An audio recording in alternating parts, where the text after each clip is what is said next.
caused by the infections we have and the other long-term diseases a person has. It determines the level of C-reactive protein. And maybe decades later, physicians invented the C-reactive protein test to detect the levels of inflammation in a person. And this test can be used to detect inflammation of the bones, arthritis, lymphoma, IBS, lupus, the swelling of blood vessels, you name it. So, people who focus on the risk factor model, they will say, yeah, maybe we should give more people access to the C-reactive protein to improve their health outcomes. If they just focus on this part of the diagram, they don't care about this. They forgot the social conditions can also affect health. But people who have a risk factor model mindset, they only focus on the last two sections. And we all know, sometimes living in certain neighborhoods, whether it's highly polluted or the quality of water is so bad, sometimes those neighborhoods can lead to different health implications. So this is where the fundamental cause of disease comes in, where we take the social conditions into account. And as you can see in chapter 1, social conditions can take on different levels. It can happen at the neighborhood or community level. The levels of crime rate, the levels of unemployment rate, the level of water pollution, how severe is that? There's a way to measure that. The air quality, the quality of the soil. There are ways to measure all these things. And all these can have different implications on health outcomes. So, if there are too much salinity in the soil, sometimes it can lead to certain conditions and diseases, illnesses. If there are certain manufacturers, businesses, they want to profit from their crop productions. They use certain fertilizers and it increases the levels of salinity in the soil. Sometimes the water can go through, infiltrate through the soil. And when we consume all those vegetables, plants, or drinking water, it can affect our health. So that's what chapter 1 of your book argues about. We need to take the social conditions into account when we talk about health outcomes. And according to the theory of fundamental cause, the social conditions which operates at the neighborhood level or the family level, family incomes are different from one family to another. The levels of education for parents are different. The amount of resources available in each household are different from families to families, from household to household. And social conditions can also operate at the individual level. People's level of education are different. Because of that, people's level of health literacy are different. And people's levels of ownership of assets and wealth are different from one to another. And this can also affect whether they have certain understanding about health behaviors, smoking, drinking, other substance abuse, or whether they have understanding about what's the C-reactive test is about. And sometimes people's individual characteristics, especially manifested through their education or occupational level or income levels, determines their cognitive and non-cognitive skills. And this in turn determines their health outcomes. So, the fundamental cause theory argues that, we should not neglect the impacts of social conditions that operates at different levels.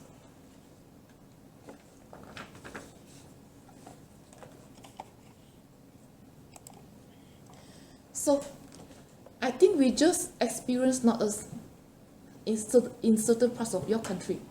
They just experienced two hurricanes, Irma and Harvey. Who are more affected by those hurricanes, the poor people or the rich people? Take a wild guess. Who are more affected by the two hurricanes? Do you know? Probably the poor. Yeah, some say the poor, but some say it seems that Hurricane Harvey does not discriminate. I think it's Harvey, not Irma.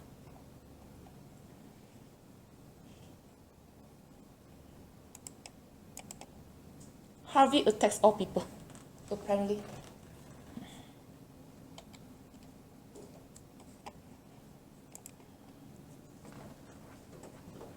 So Harvey attacks all people, but according to that news article, rich people are more able to cope.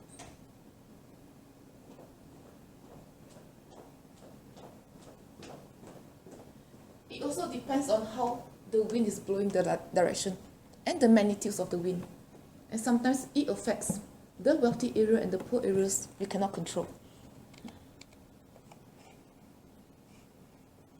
If you cannot see, it's fine. It's on week 6 folder.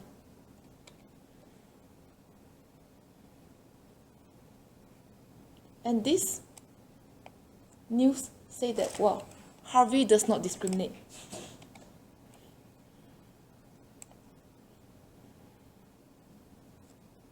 The rich neighborhoods and the poor neighborhoods were equally affected. But it also says that the poor suffer most under Harvey. Under Katrina, but not for Harvey. And we will talk about Katrina later. And yeah, this news article talks about, the poor in Houston, they lack the resources to prevent the negative effects of Harvey. And because of their lacking of resources, they lack resilience when Harvey attacks.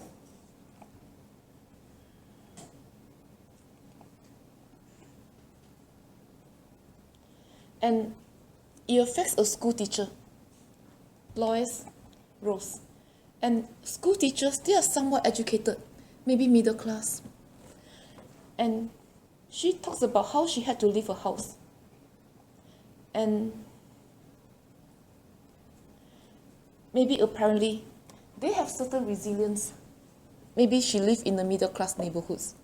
So the whole neighborhood, they gather together to take precautions. They form a human chain. And they battle against the incoming water, and the powerful currents. And another person,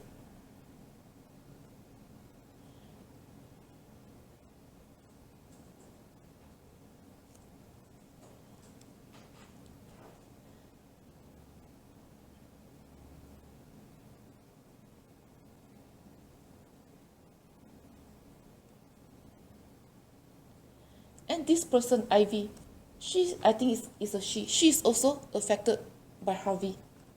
But it seems that her experience is somewhat different from the school teacher. Instead of maybe working with people in their neighborhoods to take precautions, it seems Ivy depended more on FEMA.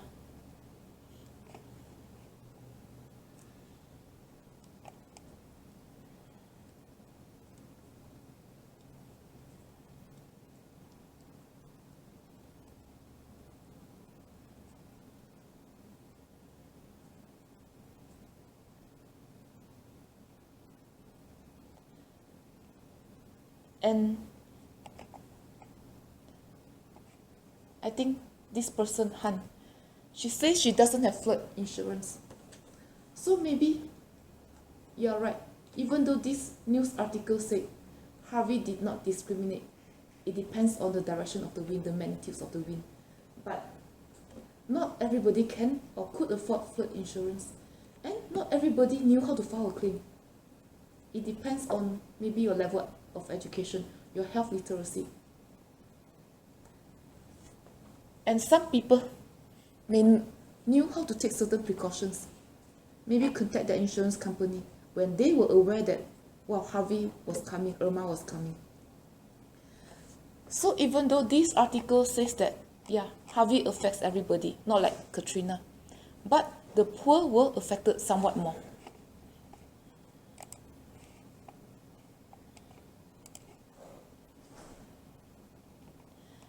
And this is a different news article.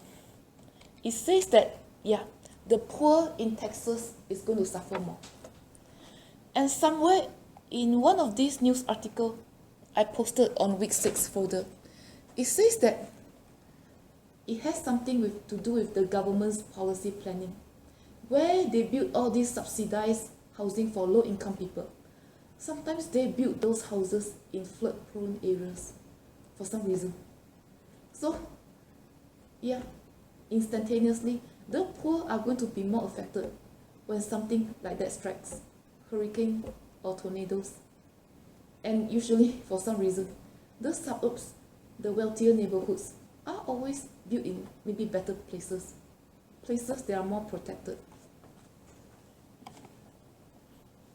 Yeah, it's due to political choices and the priorities of the government. And apparently, the Texas government, they have a pro-development policies.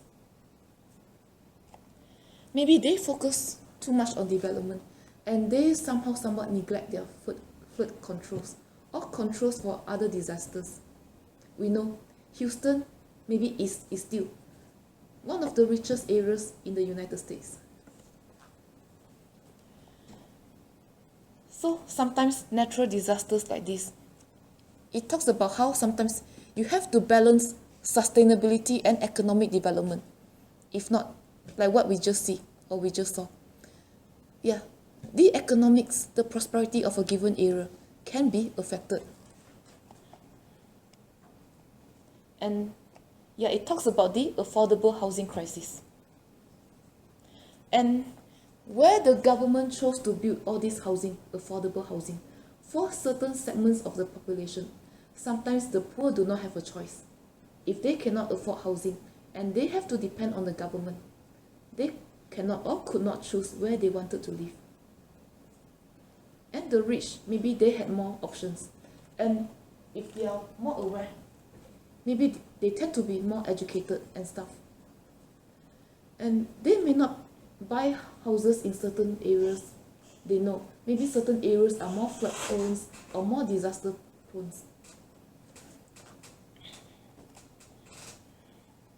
And yeah, this article also talks about, oh, they don't know that they have to submit their flood claims. So you're right, Harvey and Irma affects the poor people more. They are just ignorant, the poorer people.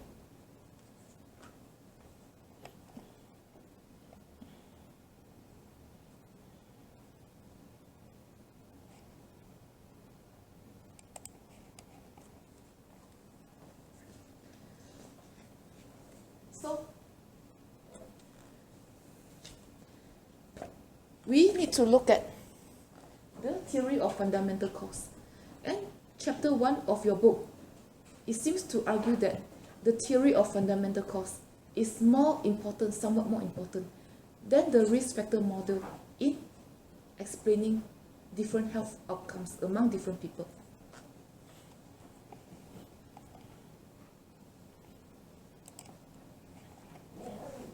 And here you have a tale of two Irmas. It talks about how Irma affected the rich and the poor differently. And Borges, I don't know Borges or Borges, he has a PR, public relations agency. So he's at least from the middle class. And he was affected, he and his family were affected by Irma too.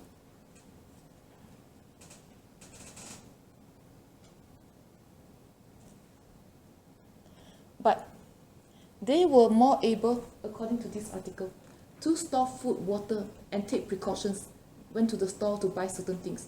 They were more able to afford it, and they predicted it, and they had more resources, so they could get all the stuff. They could store all the stuff.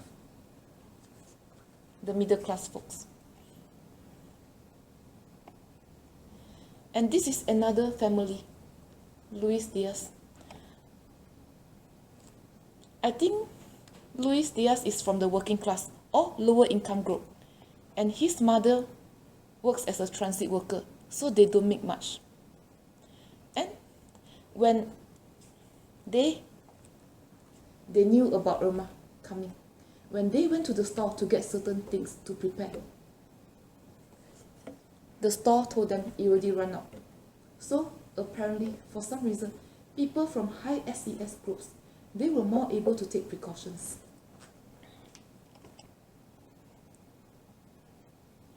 And the Diaz family, the whole family depended on his mom's salary as a transit worker, and they could not afford hurricane-proof windows, not like the Borges family.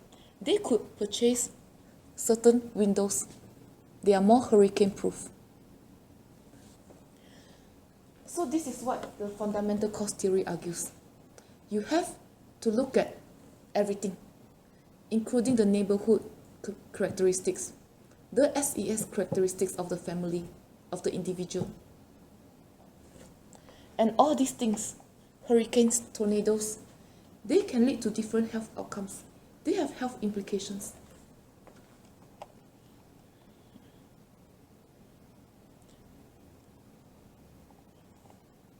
So basically, this article talks about the experience of one middle class family, the Borges, and the Diaz, the working class family. Even though these two families were evacuated eventually, but one was more able to prepare than the other. The other could not afford hurricane-proof windows.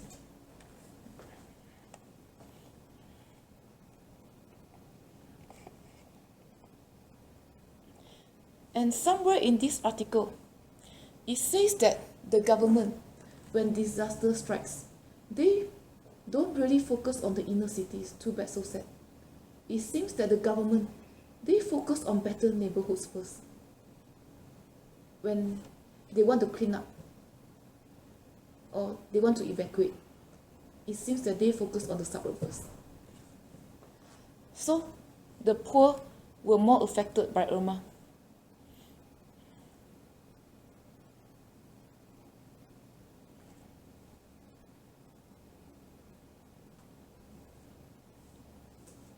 And this McGugan person, I think it's a guy. Yeah, Michael McGugan. He works in a food processing factory. So maybe he is from the working class. And he rents a $400 apartment. And is somewhat run down.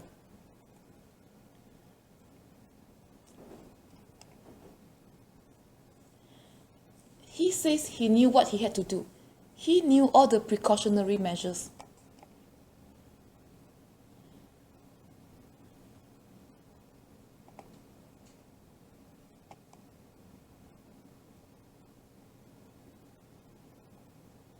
And he didn't say how Irma affected him.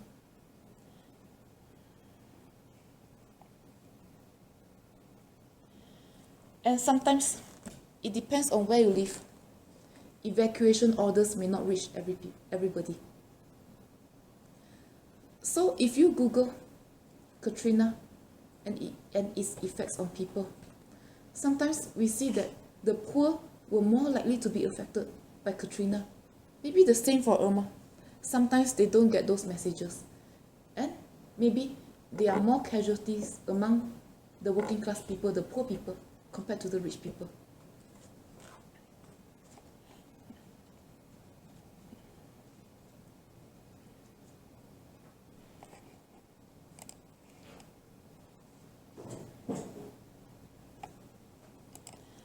And this is another survey. And sometimes we just talk about it. People with different levels of education, people with different levels of resources, income, their health literacy, their levels of health literacy may also differ. So sometimes they may or may not understand certain surveys. If we conduct a survey on them, it depends on how we write our surveys. And these surveys is actually not that bad. A survey about urinary tract infection. Yeah. It talks about dysuria and it explains what's dysuria, burning or pain in urination. So maybe people with low levels of education can still understand hematuria, blood in urine. But some surveys, if we Google enough, we dig enough, I'm sure there are some surveys. Sometimes they don't even explain those terms. So when we interview certain people from certain socio-economic backgrounds, from certain educational backgrounds, sometimes they may not understand the surveys, what they have to do.